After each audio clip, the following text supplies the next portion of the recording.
పిల్లలని పట్ల విపరీత గారంతో చివరికి ఎటు కాకుండా చేస్తున్న తల్లిదండ్రుల వలన భవిష్యత్ తరాలు నాశనం అవుతుందంటూ ఒక మాస్టర్ గారి ఆవేదన ఒకటి బాగా వైరల్ అవుతుంది. అదొకసారి విందాం.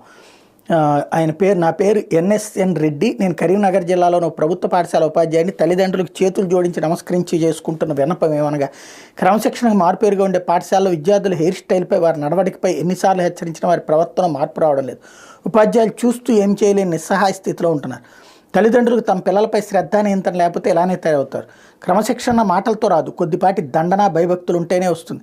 పిల్లలకి బడిలో భయం లేదు, ఇంట్లో భయం లేదు. అందుచేతనే సమాజం ఈరోజు భయభ్రాంతులకు గురవుతోంది. వాళ్లే ఈ రోజుల్లో రౌడీల్లా తిరుగుతున్నారు. ఇక్కడే గురువుని గౌరవించిన సమాజం వినాశకాలానికి గురవుతుంది. ఇది నిజం. గురువు అంటే భయం లేదు, మరియు గౌరవం లేదు. ఇక చదువు సంస్కారం ఎట్లా వస్తుంది? కొట్టద్దు, తిట్టద్దు, బడికి రాని వాడిని ఎందుకు రావట్లేవు అని అడగద్దు. చదవాలని, హోంవర్క్ అని కొట్టినా తిట్టి